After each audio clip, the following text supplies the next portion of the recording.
औज़ुबिल्लाहि मिनश्शैतानिर्रजीम बिस्मिल्लाहिर्रहमानिर्रहीम। पिछले लेक्चर में आपने देखा कि शब्द काफिर कुरान में किन मायनों में प्रयोग हुआ है। अब आप कुरान में आए काफिर शब्द का अर्थ जान गए। अब कहीं भी शब्द काफिर आए तो उसका अर्थ गैर मुस्लिम नहीं लीजिएगा। जो लोग कृष्ण से लड़ने आए थे वो भी काफिर थे, हालांकि वो अपने को वेद पर चलने वाला बता रहे थे, सनातन धर्मी बता रहे थे। और जो मोहम्मद से लड़ने आए वो भी काफिर थे। उधर परमात्मा के अवतार कृष्ण थे, जिनसे लड़ने आने वाले अपने को वैदिक धर्म पर चलने वाला समझ रहे थे। दोनों ओर से जो लड़ रहे थे उनमें अनेक आपस में रिश्तेदार थे, दोस्त थे और लंबे समय से साथ रहते आए थे। इधर परमात्मा के अवतार मोहम्मद के समय में भी अरब में दोनों ओर से लड़ने आने वालों में करीबी रिश्तेदार थे, दोस्त थे, जो लंबे समय से साथ रहते आए थे। अवतार ने अपनी शिक्षा पेश की तो समाज दो धड़ों में बंट गया, एक भाई इधर तो दूसरा भाई उधर, बाप इधर तो बेटा उधर। याद रखिए, हक और बातिल हिंदू और मुस्लिम जैसे ग्रोहों में नहीं बढ़ता है, सिख और ईसाई जैसे ग्रोहों में नहीं बढ़ता, बल्कि इतना करीब होता है हक और बातिल का अंतर, मोमिन और काफिर का अंतर, कि एक परिवार में, एक समाज में, एक प्रकार से जिंदगी जीने वालों में कोई मोमिन भी हो सकता है, कोई काफिर भी। मैं बार बार बताता आ रहा हूं, काफिर नाउन नहीं है, इस्म नहीं है, संज्ञा नहीं है। तुमने काफिर को संज्ञा समझ लिया, नाउन समझ लिया, इस्म समझ लिया, इसलिए प्रॉब्लम है। काफिर विशेषण है, सिफत है, एडजेक्टिव है। मोमिन यानी जो ईमान लाया हक की राह पर, वो कोई भी हो सकता है। जिसने जैसा हक की राह को पहचाना, सच्चे दिल से उस पर ईमान लाया, वो मोमिन। और जब हक पर ईमान ला रहा है तो हक के नुमाइंदों पर भी ईमान ला रहा है, जो अवतार उसकी तरफ से उस पर साबित है उन पर भी ईमान ला रहा है। मोमिन की डेफिनेशन बताते हुए कुरान कह रहा है 49:15 में, ओनली दोज आर बिलीवर्स, सिर्फ वो मोमिन है, who have believed in God and His messenger and have never since doubted but have striven with their belongings and their persons in the cause of God, such are the sincere ones। ईमान वाला यानी मोमिन वो है जिसने सृष्टि के एक रचिता और उसके क्रिएशन प्लान को समझा कि कैसे उस निराकार ने साकार क्रिएशन बनाया, जिसमें इंसान को बेहतरीन दिमाग देकर नूरानी रूह और जुल्मत दो ताकतों के बीच रख दिया ताकि उसकी परीक्षा ली जा सके। इंसान की हिदायत के लिए नूरानी रूहें यानी दिव्य आत्माएं इंसानी जिस्मों में आती हैं, तो इंसान को बहकाने के लिए जुल्मत अपने तमाम हथकंडे प्रयोग करती है। जिस व्यक्ति के शरीर में नूरानी रूह यानी दिव्य आत्मा अवतरित होती है, वो रसूल यानी मैसेंजर यानी अवतार कहलाता है। अवतार री इनकार्नेशन नहीं है, ये मैं साबित कर रहा हूं अपनी किताबों में भी और अपने लेक्चर्स में भी। जिस किसी मानव शरीर में तप प्रभाव और देव प्रसाद के कारण वो नूरानी आत्माएं, वो नूरानी रूहें या दिव्य आत्माएं जो सृष्टि के प्रारंभ में नूर से बनी थी, वो अवतरित होती है, वो अवतार या रसूल या मैसेंजर कहलाता है। और मोमिन न केवल इस क्रिएशन प्लान पर यकीन रखता है, खुदा और उसके अवतारों द्वारा हिदायत के लिए भेजे गए सिस्टम पर यकीन रखता है, बल्कि अपने समय के अवतार को पहचान कर उसकी शिक्षा पर यकीन रखता है और उसमें कोई शक नहीं करता, और अपनी दौलत, साजो सामान, यहाँ तक कि अपनी जानों तक को खुदा की राह में अर्पित कर देने के लिए तैयार रहता है। ऐसे ही मोमिन की बात करते हुए कृष्ण ने डिवाइन क्रिएशन प्लान अर्जुन को समझाया, इंसान से ऊपर दिव्य आत्माओं यानी नूरानी रूहों की बात की, परमात्मा की बात की, बताया कि कैसे कृष्ण स्वयं मैसेंजर यानी अवतार हो गए और सबसे ऊपर उस एब्सोल्यूट तक पहुंचने पर बल दिया। और जब ये सब बता चुके तो कहा कि अब तुम मर जाओ या मारे जाओ, यानी अपनी जान तक न्यौछावर कर दो, तो इसमें तुम्हारे लिए बेहतरी है। यही बात तो कुरान कह रहा है, मोमिन की पहचान बताते हुए कि जो ईमान लाया उस क्रिएशन प्लान पर, खुदा और उसके रसूल पर, और उसने शक नहीं किया, लेकिन उसने कोशिश करी अपनी बिलोंगिंग से और अपनी ज़ात से, खुदा की खातिर, अपने सेल्फ से, and their persons in the cause of God, यानी जो कृष्ण अर्जुन को करने को कह रहे हैं वही कुरान डिफाइन कर रहा है। Such are the sincere ones, ये है मोमिन, ये है ईमान वाले, ये है वो जो दिल से खुदा की राह पर चल रहे हैं। मोमिन यानी ईमान रखने वाले और काफिर का अंतर आपने समझ लिया। ये भी समझ लिया कि काफिर किसी दूसरे धर्म का मानने वाला नहीं, बल्कि एक ही घर में दो भाइयों में से एक मोमिन और दूसरा काफिर हो सकता है। यदि पिछला लेक्चर, जो दूसरा लेक्चर था इस सीरीज का, वो आपने नहीं सुना है तो पहले सुन लीजिए। काफिर शब्द संज्ञा नहीं बल्कि विशेषण है, बार बार कह रहा हूं। कोई मुसलमान भी काफिर हो सकता है और कोई हिंदू भी काफिर हो सकता है, लेकिन ना तमाम मुसलमान काफिर और ना तमाम हिंदू काफिर। आइए अब इस रोशनी में देखें कि कुरान की आयत 298 क्या कह रही है, जिस पर टिप्पणी करते हुए व्हाट्सएप मैसेज के लेखक ने अर्थ निकाले कि अल्लाह गैर मुस्लिमों का शत्रु यानी दुश्मन है। कुछ पीछे से कुरान की आयतें देखना शुरू करते हैं 291 से 291 से, ताकि समझ सके कि कुरान असल में क्या कह रहा है। देखिए Quran 291, When it is said to them, believe in what Allah has revealed, they reply, we only believe in what was sent down to us, and they deny what came afterwards, though it is the truth, confirming their own scriptures. Ask them, O Prophet, why then did you kill Allah's prophets before, if you are truly believers? Gita का संभावनी युगे युगे वाला मंत्र याद कीजिए, जिस पर मेरे कई लेक्चर्स आप सुन चुके हैं। जब जब धर्म मिटने लगता है और अधर्म फैल जाता है, तब तब अधर्मियों का नाश करने को और धर्म के उसूलों को पुनः स्थापित करने को दिव्यात्माओं में से कोई एक किसी मानव शरीर को अपना ऑफिस बनाते हुए अवतरित होती है, ताकि परमात्मा और मानव के बीच रस्सी या लिंक का काम करे। यहूदियों को संबोधित करते हुए ये आयत कह रही है कि जब उनसे कहा जाता है कि अल्लाह की ओर से अवतरित होने वाले संदेश को मानो, तो वो उत्तर देते हैं कि हम केवल वो मानते हैं जो हमारी ओर भेजा गया, और उसके बाद जो कुछ आया वे उसका इनकार कर देते हैं, जबकि बाद में जो आ रहा है वो भी सत्य है और उनके पास आए स्क्रिप्चर्स को नकारता नहीं बल्कि कंफर्म करता है। उनसे पूछिए ए नबी कि यदि तुम सच्चे मानने वाले थे, सच्चे मोमिन थे, तो तुमने पहले आए अल्लाह के नबियों को क्यों कत्ल कर दिया? यानी जब तुम्हारे बीच में आ रहे थे नबी तो उनको भी कत्ल कर रहे थे, और अब जब बाद में उसी मैसेज को, उन्हीं नबियों के मैसेज को एंडोर्स करते हुए कोई दूसरा आ रहा है जो उसको नकार भी नहीं रहा और वही बातें कह रहा है, तो तुम कह रहे हो कि हम वो मानते हैं जो पहले हमारे पास आया, और अब जो आ रहा है उसको मानने से इनकार कर रहे हो। ये ठीक वैसे ही है जैसे अल्लाह की ओर के रसूल यानी अवतार कृष्ण को उनके समय के लोगों ने कत्ल करने के लिए पूरी फौज इकट्ठा कर ली। यदि उनका बस चलता तो कृष्ण को कत्ल कर देते। प्रश्न उठता है कि क्यों कृष्ण की शिक्षा को कुचलने के लिए राजा और सिपाही, धर्मगुरु और ब्राह्मण इतनी संख्या में इकट्ठा हो गए थे? इसलिए कि समय के साथ वे सत्य मार्ग की शिक्षा से इतना दूर आ गए थे कि जब परमात्मा के अवतार ने फिर से उस सनातन सत्य मार्ग को बताया तो उन्हें लगा कि ये तो कुछ नया बताया जा रहा है। ठीक ऐसा ही मोहम्मद के समय में हुआ। वो काबा जो एक खुदा की इबादत और उसके आगे सुपुर्दगी की निशानी के रूप में बना था, उसके गिर्द तवाफ करने वाले सत्य मार्ग के उसूलों से इतना दूर आ गए थे कि अवतार मोहम्मद ने जब फिर से उन बहके हुए लोगों को हक की राह बताने की कोशिश की तो अनेक उनकी और उनके साथियों की जान के दुश्मन हो गए।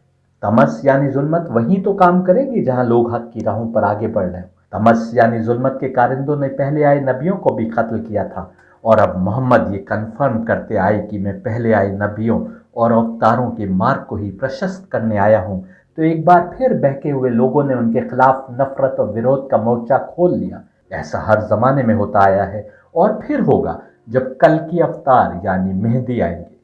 बल्कि जब जब भी इंसान हक और सत्य मार्ग को समझने की राह पर आगे बढ़ेगा, जुल्मत यानी तमस के कारिंदे हक के परस्तारों को परेशान करने या मिटा देने की हर मुमकिन कोशिश करेंगे। ऐसे ही होता आया है। ये गीता भी कंफर्म कर रही है कि अधर्म जब बढ़ जाता है, जब जुल्मत हावी हो जाती है, तो फिर से अवतार आता है। लेकिन तब जब अवतार आता है तो जुल्मत फिर अपनी तमाम कोशिशें तेज कर देती है। अवतार यानी मैसेंजर यानी रसूल की टीचिंग्स का गला घोट देने के लिए या उसकी टीचिंग्स को कुछ ही लोगों तक महदूद या सीमित कर देने के लिए। आइए आयत 292 देखिए, जो अगली आयत है। Indeed, Moses came to you with clear proofs. Then you worship the calf in his absence, acting wrongfully. Quran मूसा का उदाहरण दे रहा है और साफ कह रहा है कि मोहम्मद भी उसी सोर्स से अवतार है जिस सोर्स से मूसा अवतार थे। कुरान कह रहा है कि मूसा एकदम साफ निशानियां लेकर आए थे कि वो भी परमात्मा के अवतार हैं। उनके शरीर को भी 7 दिव्य आत्माओं में से कोई एक आत्मा अपना ऑफिस बनाए थी ताकि हक पर सत्य मार्ग की ओर इंसानियत को लाया जा सके, जो एक बार फिर भटक चुका था। अधर्म फैल चुका था, अंधेरा छाया हुआ था और धर्म के उसूलों को फिर से स्थापित करने की जरूरत थी। परंतु मूसा को पहाड़ पर गए मात्र 10 दिन अधिक हुए थे कि इतने छोटे से समय में मूसा के पथ पर चलने वाले भटक गए और उन लोगों ने बछड़े की पूजा प्रारंभ कर दी। साफ है कि इंसान को भटकने में समय नहीं लगता, वो समझता रहता है कि वो सत्य मार्ग पर ही है, पर आहिस्ता आहिस्ता वो बहकते बहकते इतना दूर आ जाता है कि यदि कोई फिर से सत्य मार्ग बताए तो वो समझता है कि ये कोई नई शिक्षा दी जा रही है। ऐसे ही तो कृष्ण के समय में हुआ था, जब अपने को वैदिक धर्म पर चलने वाला समझने वाले इतना पद भ्रष्ट हो चुके थे कि कृष्ण द्वारा दी जा रही शिक्षा को एकदम नया जाना। ऐसे ही आज हो रहा है, जब हर कोई समझता है कि वो कृष्ण के पथ पर चल रहा है, लेकिन यदि गीता पढ़ोगे तो जानोगे कि कृष्ण का पथ कुछ और है और तुम में से बहुतेरों का पथ कुछ और। हर कोई समझ रहा है कि वो मोहम्मद के रास्ते पर है, लेकिन आपस में ही एक दूसरे को काफिर साबित कर रहे हैं। इससे साबित है कि वो सब उस रास्ते से कहीं ना कहीं भटक गए। ऐसा ही अंतिम जमाने में होगा, जब मेहदी यानी कल की आएंगी। मुसलमान कहेंगे ये कौन सा इस्लाम है जो उससे भिन्न है जिस पर हम चल रहे थे, और हिंदू कहेंगे ये धर्म तो वो नहीं जिसको हम हिंदू धर्म नाम दिए थे। दोनों ही गुमराह और हक से दूर आ चुके और समझ रहे हैं कि हम ही सच्चे धर्म पर चलने वाले हैं। दोनों ही गुमराही में डूबे हुए हैं और एक दूसरे को बर्दाश्त तक नहीं कर पा रहे। अगली आयत देखिए 2:93, जो कह रही है, and when we took our covenant and raised the mountain above you saying hold firmly to that scripture which we have given you and obey, they answered, we hear and disobey. The love of the calf was rooted in their hearts because of their disbelief. Say, O prophet, how evil is what your so-called belief promise you to do if you actually believe in the Torah. और जब हमने तुमसे पक्का अहद यानी वादा लिया और हमने तुम्हारे ऊपर तूर के पहाड़ को उठा खड़ा किया, ये कहते हुए कि इस किताब को मजबूती से पकड़े रहो जो हमने तुम्हारी ओर भेजी है और हमारा हुक्म सुनो, तो तुम्हारे बड़ों ने कहा, हमने सुन तो लिया लेकिन मानते नहीं। और उनके कुफ्र के कारण बछड़ा जैसे उनके दिलों में रच बस गया था। ऐ पैगंबर, उनसे कह दो कि अगर तुम मोमिन हो तो तुम्हारा ईमान तुमको बुरी बात बताता है। आपको पीछे से आयतें इसलिए बता रहे हैं क्योंकि आपको समझ में आ सके कि बातचीत का विषय क्या है। कृष्ण ने भी एक समय पूरा पहाड़ हाथों पर उठा लिया था। ठीक इसी प्रकार कुरान के अनुसार मूसा ने उनके ऊपर तूर के पहाड़ को उठा खड़ा किया। इतने बड़े पहाड़ को उठाना कोई मामूली बात तो नहीं थी। इतना बड़ा चमत्कार देखकर भी यदि कोई कृष्ण या मूसा के रोल को ना पहचाने तो क्या किया जाए। हक को देख रहा है और छुटला रहा है। मूसा के मानने वालों ने भी उनके पैगाम को सुना तो, लेकिन मानने से इनकार कर दिया।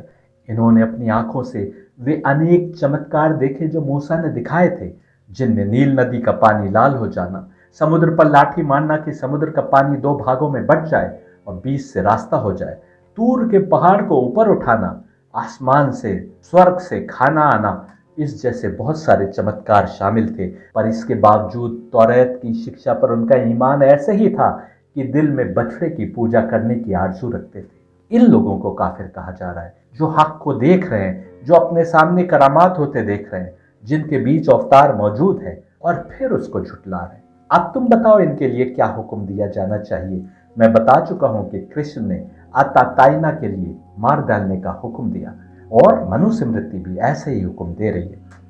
इसके बावजूद वो यहूदी लोग समझते थे कि वे सबसे बेहतरीन कौम है। वो समझते थे कि स्वर्ग केवल उनके लिए बनाया गया है। कुरान कह रहा है 2:94 में, Say, O prophet, if the eternal home of the hereafter with Allah is exclusively for you Israelites out of all humanity, then wish for death if what you say is true. कह दो या पैगंबर इन यहूदियों से, इन इसराइलियों से, कि अगर आखिरत का घर जहां हमेशा रहना है सिर्फ तुम्हारे लिए ही खास है, तो अगर तुम सच्चे हो तो मौत की आरजू तो करो। यानी तुम अगर जान रहे हो कि वो घर तुम्हारे लिए ही बना है और तुमको वहीं पहुंचना है, तो फिर वो घर तो इस घर से बहुत बेहतरीन है जहां तुम जाने की आरजू रखते हो। तो मौत की आरजू करो, मौत की कामना करो, ताकि बेहतरीन अगली जिंदगी पाओ। और अगली आयत कह रही है कि वे अपने बुरे कर्मों के कारण ऐसी कामना नहीं करेंगे। देखिए 2:95, but they will never wish for that because of what their hands have done and Allah has perfect knowledge of the wrongdoers. दिल की नियतों से कौन काफिर है ये तो अल्लाह जान रहा है। कौन सच को जान रहा है और छिपा रहा है और कौन सच को नहीं पहचान पाया, ये अल्लाह और उसके अवतार जान रहे हैं। वो हरगिज कभी भी इसकी आरजू नहीं करेंगे। कुरान की आयत कह रही है, उन बुरे कर्मों के कारण जो उनके हाथ आगे भेज चुके हैं, यानी जो वो पहले कर चुके हैं, और अल्लाह जालिमों को खूब जानता है। अगली आयत भी इन लोगों के कर्मों की ही बात कर रही है। देखिए 2:96, you will surely find them clinging to life more eagerly than any other people, even more than polytheists. Each one of them wishes to live 1,000 years, but even if they were to live that long, it would not save them from the punishment. And Allah is all seeing of what they do. कहा जा रहा है बल्कि तुम उन्हें सबसे ज्यादा जीने की हवस रखने वाला पाओगे, यहां तक कि मुशरिकों से भी ज्यादा। उनमें से हर एक चाहता है कि काश उसे 1,000 वर्ष की उम्र मिल जाए। अगर उसे इतनी उम्र मिल भी जाए तो भी ये उन्हें सजा से बचाने वाली नहीं हो सकती।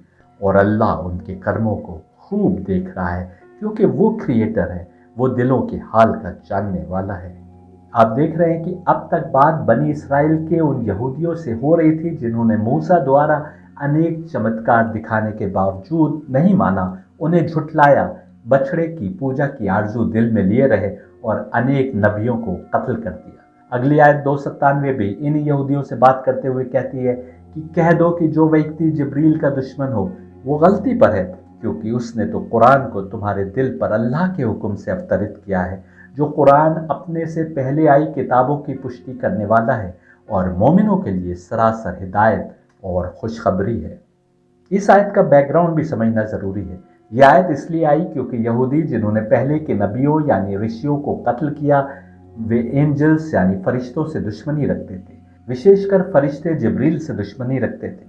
किताबों में लिखा है कि एक यहूदी रबाई पैगंबर मोहम्मद के पास आया और पूछा कि आपके पास रेवलेशन यानी श्रुति यानी वही कौन लेकर आया। उन्होंने कहा जिब्रील। इस पर रबाई ने कहा, the rabbi said, if it had been other than him we would believe in you. This is because Jibril is our enemy, as he always comes down bringing tidings of earthquakes and punishments. However, Mikael always comes down with mercy, rain and fertility. यदि जिब्रील के स्थान पर कोई और होता तो हम आप पर ईमान ले आते, इसलिए क्योंकि जिब्रील हमारा दुश्मन है, क्योंकि वो जब भी आता है भूकंप या सजा की खबर लेकर आता है, जबकि मीकाइल हमेशा बेहतरी की खबरें लेकर आता है। आपने देखा ये यहूदी इस बात को मान रहे थे कि जिब्रील और मीकाइल अल्लाह की ओर के दूत हैं। खबरें जिब्रील और मीकाइल अपने मन से तो नहीं ला रहे थे। यदि जिब्रील भूकंप की खबरें ला रहे थे, सजा की खबरें ला रहे थे, तो वो भूकंप आ भी रहा था, सजा हो भी रही थी, मिल भी रही थी, ये सब जान रहे थे, लेकिन फिर भी बहाना ढूंढ रहे थे कि कैसे पैगंबर मोहम्मद की शिक्षा मानने से इनकार करें। यही कारण है कि कुरान की आयत 2:97 आई। अगली आयत, से O prophet, whoever is an enemy of Gabriel should know that he revealed this Quran to your heart by Allah's will, confirming what came before it, a guide and good news for the believers.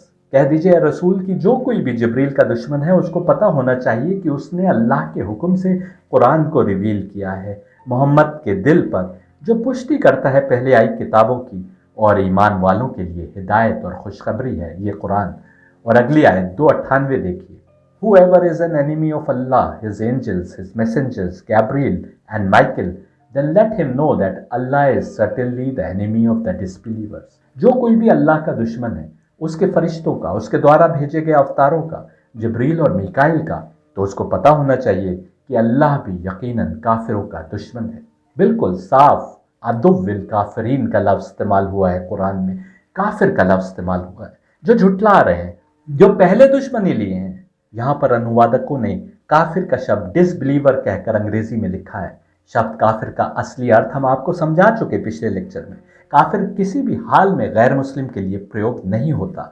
Disbeliever का अर्थ हुआ a person who refuses to believe something, जबकि हमने जो आयतें पेश की हैं उनके अनुसार केवल ना मानने वाला काफिर नहीं है, बल्कि वो है जो ना मानने के साथ दुश्मनी पर भी उतारू है।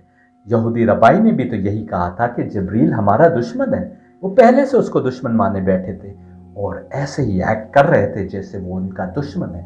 तो वो काफिर है जो नहीं भी मान रहा, सारे सबूत होने के बावजूद, सारी हकीकतें सामने होने के बावजूद और षड्यंत्र कर रहा है और दुश्मनी पर उतारू है। या तो तुम जिब्रील और अल्लाह द्वारा भेजे गए पैगाम में से किसी को भी नहीं मानते, जैसे अधिकतर हिंदू मोहम्मद को अवतार या कुरान को अल्लाह की ओर से आई किताब नहीं मानते। पर मैं आपको कुरान की आयत पिछले लेक्चर्स में दिखा चुका हूँ कि उनके लिए तो रास्ता ही अलग दिखाया गया है, ताकि वो उस पर चलें जो उनको दिखाया गया है रास्ता। ना मानने से वो काफिर नहीं हो जाएंगे, लेकिन यदि वे सच को जान रहे हैं और फिर झुठला रहे हैं। जैसा कि रबाई ने कहा कि जिब्रील तो हमेशा बुराई की खबरें लेकर आया, यानी जान रहे थे कि जिब्रील भूकंप की खबर लाते थे तो भूकंप आता था, वो अजाब की खबर लाते थे तो खुदा की ओर का अजाब आता था और पूरी की पूरी आबादी नष्ट हो जाती थी। इसका मतलब यह हुआ कि जिब्रील का सुपर नेचुरल रोल भी समझते थे, लेकिन उनसे दुश्मनी रखने की बात कर रहे थे। कुरान ने कहा कि फरिश्ते और पैगंबर यानी अवतार जिब्रील और मीकाइल तो खुदा के क्रिएशन प्लान का हिस्सा हैं, उनसे दुश्मनी रखकर कहाँ जाओगे। ऐसे लोगों को पता होना चाहिए कि अल्लाह भी उनका दुश्मन है। यदि तुम अल्लाह को मानते ही नहीं कि वो कोई शक्ति है और कुरान को केवल मोहम्मद द्वारा लिखी गई किताब मानते हो, तो क्या फर्क पड़ता है कि अल्लाह किसी से दुश्मनी की बात करता है कि नहीं, क्योंकि जो है ही नहीं वो तुम्हारा क्या बिगाड़ लेगा। लेकिन यदि अल्लाह वही है जो सारी सृष्टि का मालिक है, जैसा मैं साबित कर रहा हूँ, जिसके क्रिएशन की हद से निकल पाना तुम्हारे लिए मुमकिन नहीं, तो फिर तुमको अल्लाह की नाफरमानी करने या उसकी नाराजगी मोल लेने से बचना चाहिए। यहूदी रब्बाई मान रहा था कि जिब्रील और मिकाइल अल्लाह ही के दूत हैं, फिर भी अपनी दुनिया परस्ती के कारण मोहम्मद द्वारा पेश की गई शिक्षा को मानने से इनकार कर रहा था। आगे की कुछ आयतें भी इसी बात को आगे बढ़ा रही हैं। 299 देखिए, Indeed we have sent down to your prophet clear revelations, but none will deny them except the rebellious। और यकीनन हमने आपकी ओर खुली हुई आयतें उतारी, खुली हुई निशानियां उतारी, और इनका इनकार वही करता है जो नाफरमान है। यानी आयतें इतनी साफ और खुली हैं कि यदि तुम सच्चे दिल से पढ़ोगे तो जान लोगे कि ये खुदा की ओर से ही। यदि इनकार कर रहे हो तो इसलिए कि तुमने अपनी आत्मा को पाकीज़गी की उस राह पर नहीं लगाया कि परमात्मा की ओर का संदेश समझने लायक बन सके। अगली आयत में भी उन्हीं यहूदियों से बात हो रही है जिन्होंने जिब्रील से अपनी दुश्मनी की बात की थी। कहा जा रहा है दूसरे पारे की 100वीं आयत में, Why is it that every time they make a covenant, a group of them cast it aside? In fact, most of them do not believe। और क्या ऐसा नहीं है जब भी उन्होंने कोई अहद यानी मुआहदा यानी संधि की तो उनमें से एक ग्रोह ने उसे तोड़कर फेंक दिया, बल्कि उनमें से अधिकतर ईमान ही नहीं रखते। संधि करके तोड़ना तो किसी भी मॉरल दृष्टि से सही नहीं है। कोई भी सात्विक राहों पर चलने वाला ऐसा नहीं करेगा। भारतवर्ष में तो ये मुहावरा प्रचलित रहा है कि जान जाए पर वचन न जाए। ये संधि करते थे, वचन देते थे, वो भी अल्लाह के नाम पर, और फिर तोड़ देते थे। ऐसे लोगों के लिए कहा जा रहा है कि अल्लाह उनका दुश्मन है। यदि आप कुरान के शब्दों पर गौर करें तो कहा जा रहा है कि जो कोई भी अल्लाह और उसके डिवाइन क्रिएशन प्लान का दुश्मन है, अल्लाह भी उसका दुश्मन है। दुश्मनी तो पहले तुमने की, वो भी उससे जो सारी सृष्टि का मालिक और चलाने वाला है। ये तुम्हारी भी किताबों से साबित है।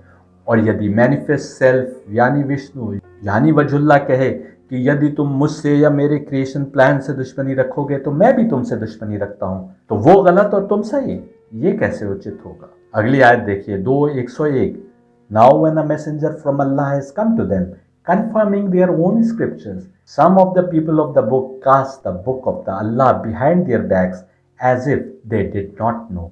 और जब उनके पास अल्लाह की ओर के पैगंबर यानी अवतार आए और वो उनकी अपनी आसमानी किताबों की भी पुष्टि यानी तस्दीक करते हैं, तो जिन लोगों को किताब दी गई थी उनमें के एक गिरोह ने किताब को पीठ पीछे फेंक दिया जैसे वो कुछ जानकारी ही नहीं रखते। साफ है कि ये किताब उनके पास पहले से जो किताब थी उसकी पुष्टि भी कर रही थी, लेकिन इन्होंने उसको झुठला दिया ऐसे कि जैसे उन्हें कुछ पता ही नहीं। अब अगली आयत देखिए 2:102, They instead followed the magic promoted by the devils during the reign of Solomon. Neither did Solomon disbelieve, rather the devils disbelieved. They taught magic to the people, along with what had been revealed to the two angels Harut and Marut in Babylon. The two angels never taught anyone without saying, We are only a test for you, so do not abandon your faith. Yet people learned magic that caused a rift, even between husband and wife. Although their magic could not harm anyone except by Allah's will, they learned what harmed them and did not benefit them, although they already knew that whoever buys into magic would have no share in the hereafter. Miserable indeed was the price for which they sold their souls, if only they knew। यानी हकीकत को झुटलाया तो, लेकिन साथ ही उस जादू टोने के पीछे पड़ गए जो नबी सुलेमान के समय में शैतान ने फैलाया था। सुलेमान ने तो कभी भी हक को नहीं झुटलाया, यानी कभी भी कुफ्र नहीं किया, बल्कि शैतानी लोग हक को झुटलाते हैं और वे उन बातों के भी पीछे पड़ गए जो शहर बाबुल में, बेबीलोन में 2 फरिश्तों हारूत और मारूत ने बताई। वे दोनों किसी को कुछ भी ना बताते जब तक ये ना कह देते कि हम दोनों तो केवल तुम्हारी आजमाइश के लिए हैं, परीक्षा के लिए हैं, तो तुम अपने ईमान को ना खो बैठो। लेकिन इसके बावजूद लोगों ने वो जादू सीखा जो पति और पत्नी में दूरी पैदा करते, हालांकि उनका जादू किसी को भी कोई हानि नहीं पहुंचा सकता सिवाय जबकि अल्लाह की मर्जी हो। उन्होंने वो सीखा जो उनके लिए हानिकारक था और उन्हें कोई लाभ नहीं पहुंचाता था, हालांकि उन्हें पहले से पता था कि जो कोई जादू टोना करेगा उसका अगली दुनिया में कोई हिस्सा नहीं होगा। जिस चीज के बदले में उन्होंने अपनी आत्मा को बेच डाला वो बहुत बुरी थी। काश वे इस बात को जानते। और अगली आयत देखिए 2:103, if only they were faithful and mindful of Allah there would have been a better reward from Allah if only they knew. और अगर वो ईमान लाते और अल्लाह की बताई राह पर चलते तो उनके लिए बहुत बेहतर इनाम होता यदि वे इस बात को जान रहे होते। आपने देखा वो अल्लाह के मानवता के लिए बनाए गए डिवाइन क्रिएशन प्लान को झुटला रहे थे। अवतार का आना भी तो डिवाइन क्रिएशन प्लान में शामिल है। गीता भी कह रही है कि जब जब अधर्म फैल जाता है और अधर्म के उसूलों से लोग भटक जाते हैं तब तब अवतार आता है। उस अवतार के माध्यम से ही परमात्मा यानी विष्णु का संदेश मानवता तक पहुंचता है। ये तो अल्लाह की मर्जी पर है कि वो किसके माध्यम से संदेश भेजे, किस व्यक्ति को अपने काम के लिए चुने, जिब्रील के हाथों संदेश भेजे या मीकाइल के हाथों या किसी और प्रकार से। उसके सिस्टम का हिस्सा हैं ये दिव्य आत्माएं यानी नूरानी रूहें, जो दिव्य रूपी या नूरानी रूह होने के कारण परमात्मा यानी विष्णु से जुड़ी हैं, तो मानव शरीर में अवतरित होती हैं, तो इंसान के बीच काम करती हैं और उसके बीच रहकर उसको सत्य मार्ग का ज्ञान देती हैं। इस प्रकार अवतार के माध्यम से मैसेज इंसान तक पहुंचने का उसने सिस्टम बनाया। यदि कोई उसके डिवाइन क्रिएशन प्लान में से किसी को अपना दुश्मन मान ले तो फिर उसने इस सृष्टि के क्रिएटर और उसके मानवता के लिए बनाए गए प्लान को ही नहीं माना। यहूदी रबाई स्वयं ही कह रहे थे कि हम जिब्रील के दुश्मन हैं और इसलिए हम जिब्रील द्वारा लाए गए मैसेज को नहीं मानते। ये बात हो रही है कुरान में, जिसको व्हाट्सएप मैसेज के लिखने वाले ने यूं समझा कि जैसे अल्लाह गैर मुस्लिमों का दुश्मन है। तुम तो मानते ही नहीं कि मुसलमानों का अल्लाह सच्चा खुदा है, तो फिर किस बात की चिंता कि अल्लाह की दुश्मनी तुम्हारा कुछ बिगाड़ेगी? क्यों तुम कुरान से ये साबित करने की कोशिश कर रहे हो जो कुरान नहीं कह रहा? आपने देखा कुरान कुछ कह रहा है और व्हाट्सएप मैसेज के लेखक कुछ और समझाने की कोशिश कर रहे हैं। आप पूछ सकते हैं कि डिवाइन क्रिएशन प्लान को समझना इतना आवश्यक क्यों है? क्यों कोई जिब्रील को नहीं मान रहा या उनसे दुश्मनी रखता है, तो उससे क्या अंतर पड़ता है? आइए आपको गीता से हकीकत दिखाते हैं। गीता बिल्कुल साफ इशारा कर रही है कि एटर्नल पीस यानी स्वर्ग में हमेशा की जिंदगी वही पाएगा जो डिवाइन क्रिएशन प्लान को समझते हुए आगे बढ़ा और कम से कम विष्णु यानी परमात्मा यानी मैनिफेस्ट सेल्फ यानी वजहुल्लाह तक अपनी इबादत और पूजा को ले गया। इसी डिवाइन क्रिएशन प्लान को समझाने के लिए कृष्ण ने अर्जुन से रथ को दोनों फौजों के बीचों बीच रोकने को कहा था। उस समय के लोग वैदिक देवताओं की पूजा करते थे और इन देवताओं के अतिरिक्त अनेक कई गैर खुदाई चीज़ों की भी पूजा करते थे। कृष्ण ने अर्जुन को जो इमेज दिखाई उसमें देवताओं के अतिरिक्त अन्य जितनी गैर खुदाई चीज़ों को वो लोग पूज रहे थे उस सब को नष्ट कर दिया। लेकिन वो इमेज देवताओं को नष्ट होता नहीं दिखाती, क्योंकि देवता तो ब्राह्मण यानी अल्लाह के और विष्णु यानी परमात्मा यानी वजहुल्लाह के क्रिएशन प्लान का हिस्सा है। देवताओं की पोजीशन साफ तौर पर बताई जाती है। सप्तऋषियों की बात होती है जिससे साफ हो जाता है कि ये दिव्यात्माएं 7 ही हैं जिनमें एक देवी है। लेकिन उससे आगे बढ़कर परमात्मा यानी विष्णु यानी मैनिफेस्ट सेल्फ यानी वजहुल्लाह तक जाने की बात होती है। कहा जाता है कि देवता भी परमात्मा यानी विष्णु यानी वजहुल्लाह की ओरिजिन नहीं जानते, क्योंकि वो तो देवताओं की उत्पत्ति से भी पहले से है। लेकिन बात यहाँ पर नहीं रुकती, आगे बढ़कर निराकार एब्सोल्यूट यानी ब्राह्मण यानी अल्लाह तक इबादतों और पूजा को ले जाने की बात होती है। यही दिव्यात्माओं यानी नूरानी रूहों का मकसद है, जो समय समय पर पाक मानव शरीर को चुनकर उसमें अवतरित होती हैं ताकि उसको ऑफिस बनाकर विष्णु यानी वजहुल्लाह यानी मैनिफेस्ट सेल्फ द्वारा भेजे गए अल्लाह की इताअत और बंदगी और इबादत के मैसेज को इंसानियत तक पहुंचा सके। इस क्रिएशन प्लान को समझते हुए जो परमात्मा यानी विष्णु यानी मैनिफेस्ट सेल्फ यानी वजहुल्लाह तक पहुंच गया, उसके लिए गीता कह रही है कि उसने भले ही कुछ बुरे कर्म भी किए हैं, उसने भले ही कुछ गुनाह भी किए हैं, लेकिन तमाम गुनाह कैंसिल आउट हो जाएंगे और वो स्वर्ग में हमेशा की जिंदगी पाएगा। गीता 9:29 देखिए। I regard all beings equally. To me there is none hateful or dear. They, however, who worship with devotion, they are in me, and I too am in them. यानी मेरे लिए तो सब बराबर है, किसी से मैं नफरत नहीं करता और न किसी से अधिक मोहब्बत करता हूँ, लेकिन जो मेरी इबादत करते हैं सच्चे मन से, वो मुझ में है और मैं उनमें हूँ। ये परमात्मा कह रहा है, वजुल्ला कह रहा है, विष्णु कह रहा है। और 9:30 में देखिए, even if one of very evil action should worship me with a devotion exclusive of all else, he should be accounted to be good all the same, merely by the fact that he has a properly settled determination. इबादत ऐसी कि उसमें कोई और शरीक ना हो, a devotion exclusive of all else. यही तो तौहीद है जिसको मुसलमान मानते हैं, और जो तौहीद में किसी और को शामिल कर ले वही शिर्क है। और जो शिर्क कर रहे थे, यानी जो खुदा के अलावा और उस डिवाइन क्रिएशन प्लान के अलावा दूसरे खुदाओं को पूज रहे थे, अपने को भले ही वेद के ऊपर चलने वाला बता रहे थे, उनको कृष्ण द्वारा दिखाई गई इमेज भस्म कर देती है, उनको खाती हुई दिखाती है, उनके खुदाओं को खाते हुए दिखाती है, तो उनकी सज़ा तो बाद में तय होगी।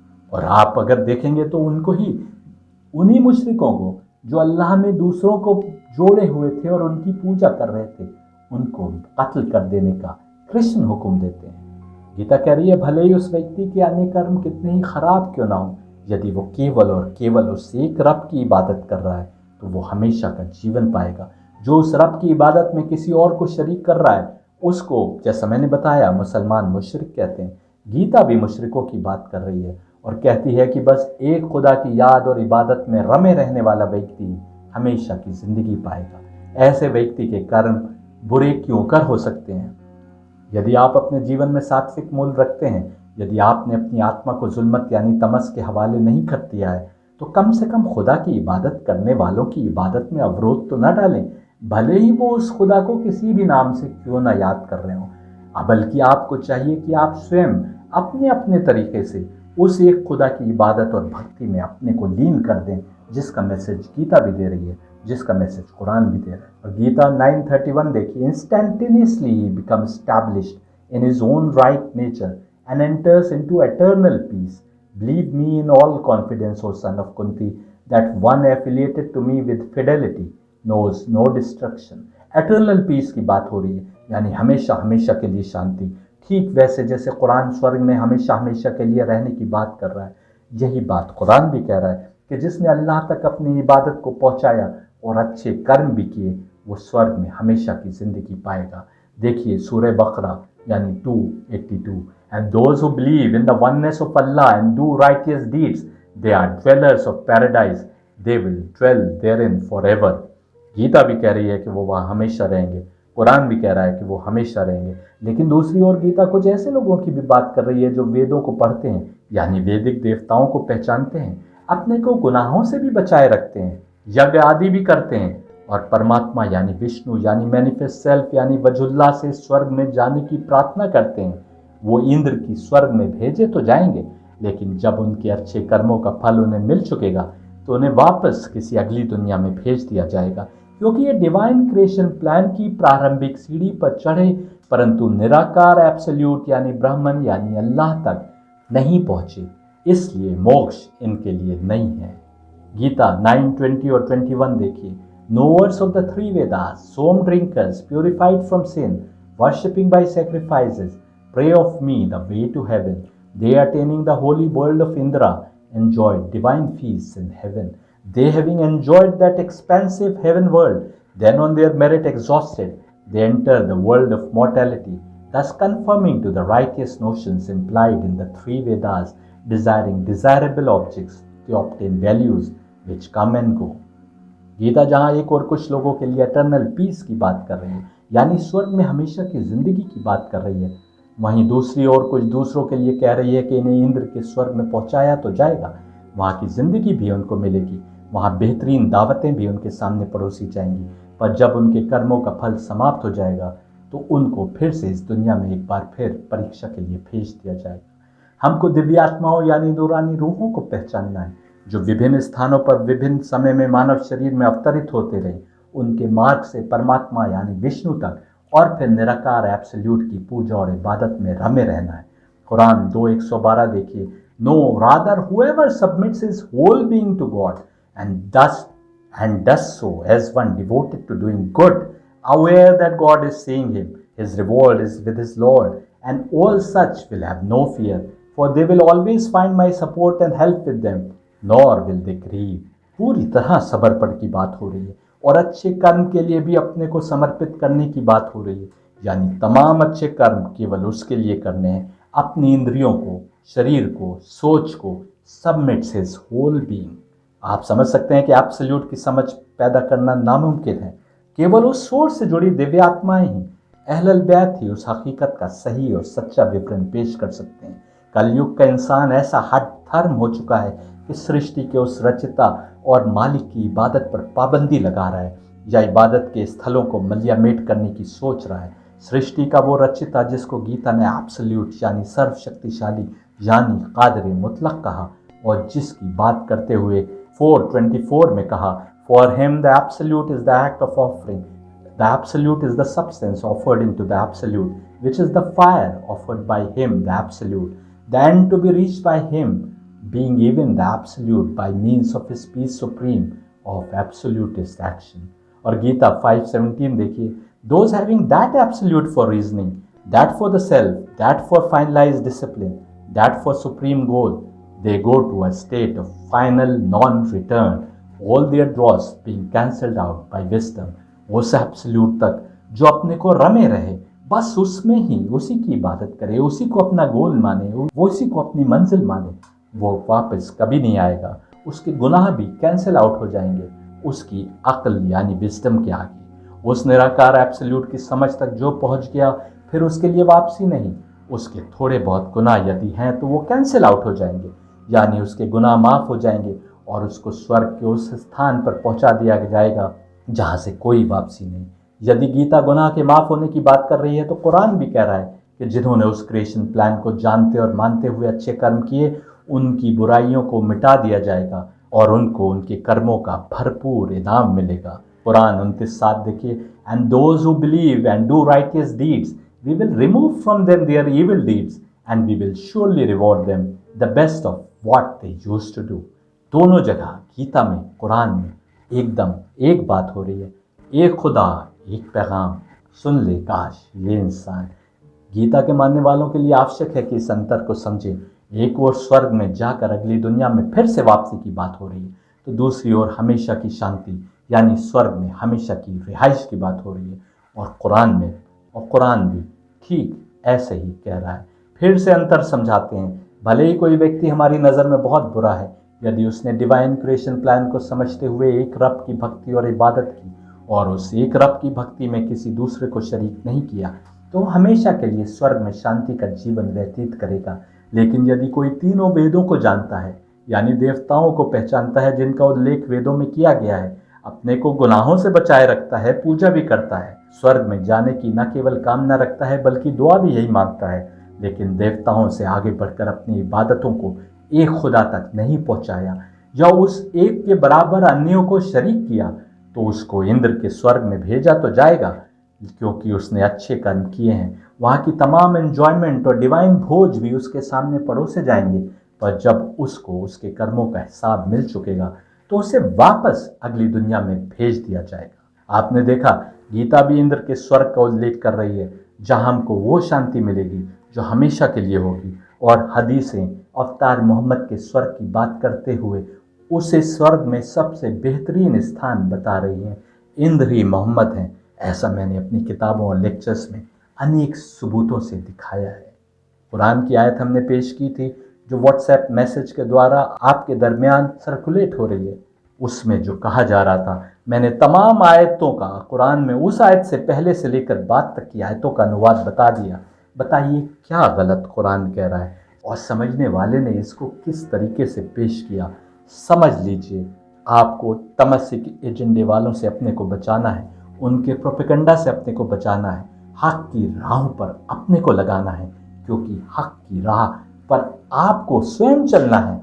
आप किसी और के सवाल जवाब के लिए जवाबदेह नहीं है, आपको अपनी मंजिल स्वयं चुनना है।